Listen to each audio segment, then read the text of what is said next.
ओम गण गणपते नमः। ओम नमो नारायण। मेरे चैनल पर आप सभी का हार्दिक स्वागत है। आज की इस वीडियो में हम जया एकादशी व्रत की कथा को सुनेंगे। कथा आरंभ करूं उससे पहले आपसे यही कहूंगी, अगर आप चैनल पर पहली बार आए हैं तब आप मेरे चैनल को लाइक, शेयर और सब्सक्राइब कर लें और बेल आइकन को दबाकर उसे ऑल पर सेट कर लें। एकादशी व्रत करने वाले सभी भक्तजनों को एकादशी व्रत की हार्दिक शुभकामनाएं। भगवान नारायण आपके व्रत निर्विघ्न पूर्ण करें, इसी मंगल कामना के साथ एकादशी व्रत की कथा को सुनते हैं। अथ जया एकादशी व्रत कथा महात्म्य। धर्मराज युधिष्ठिर बोले कि हे भगवान, आपने माघ माह की कृष्ण पक्ष की षटतिला एकादशी का अत्यंत सुंदर वर्णन किया है। अब कृपा करके माघ माह के शुक्ल पक्ष की एकादशी की कथा का आप वर्णन कीजिए। इस एकादशी का क्या नाम है, इसकी विधि क्या है और देवता क्या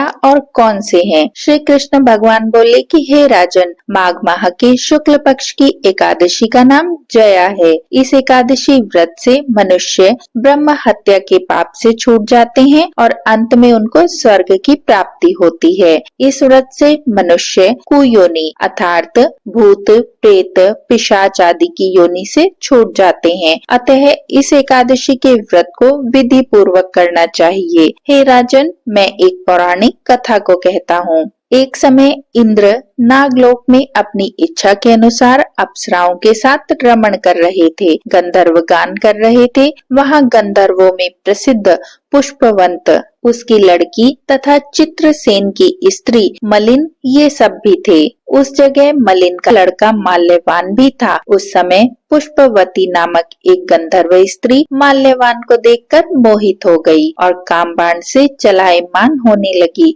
उसने रूप और सौंदर्य, हाव भाव आदि के द्वारा माल्यवान को अपने वश में कर लिया। पुष्पवती के सौंदर्य को देखकर माल्यवान मोहित हो गया। अतः ये दोनों कामदेव के वश में हो गए, परंतु फिर भी इंद्र के बुलाने पर नाच गाने के लिए उन्हें जाना पड़ा और अप्सराओं के साथ उन्होंने गाना आरंभ किया। परंतु कामदेव के प्रभाव से इनका मन नहीं लगा और अशुद्ध गाना गाने लगे। इनकी भाव भंगिमाओं को देखकर इंद्र ने इनके प्रेम को समझ लिया और इसमें अपना अपमान समझकर इंद्र इन्हें श्राप देने लगे कि तुम स्त्री पुरुष के रूप में मृत्युलोक में जाकर पिशाच का रूप धारण करो और अपने कर्मों का फल भोगो। इंद्र का ये श्राप सुनकर ये अत्यंत दुखी हुए और हिमालय पर्वत पर पिशाच बनकर दुख पूर्वक अपना जीवन व्यतीत करने लगे। रात दिन में उन्हें एक क्षण भी निद्रा नहीं आती थी। इस स्थान पर अत्यधिक सर्दी थी।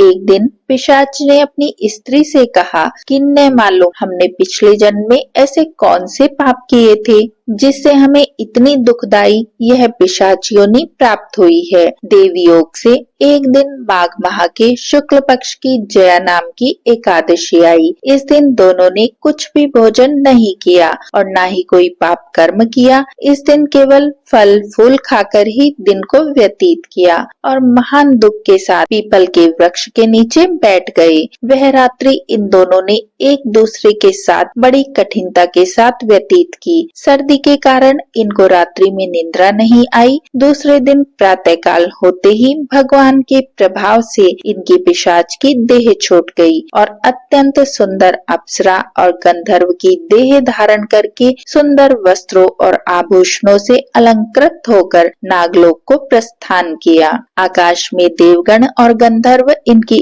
स्तुति और पुष्प वर्षा करने लगे। नागलोक में जाकर इन दोनों ने देवराज इंद्र को प्रणाम किया। इंद्र को भी इन्हें अपने प्रथम रूप में देखकर महान आश्चर्य हुआ और इनसे वह पूछने लगे कि तुमने अपनी पिशाच की देह से किस प्रकार मुक्ति पाई, ये सब बतलाओ। इस प्रकार माल्यवान बोले कि हे देवेंद्र, भगवान विष्णु के प्रभाव और जया एकादशी के व्रत के पुण्य से हमारी पिशाच की देह छूट गई है। इंद्र बोले कि हे माल्यवान, एकादशी व्रत करने से और विष्णु जी के प्रभाव से तुम लोग पिशाच की देह को छोड़कर पवित्र हुए हो और हम लोगों के भी वंदनीय हो गए हो, क्योंकि शिव भक्त हम लोगों की वंदना करने योग्य हैं। अतः आपको धन्य है, धन्य है। अब तुम पुष्पवती के साथ जाकर आनंद से रहो। हे युधिष्ठिर, इस जया एकादशी के व्रत करने से समस्त समस्त कुयोनी छूट जाती है। जिस मनुष्य ने इस एकादशी का व्रत किया है उसने मानो सभी यज्ञ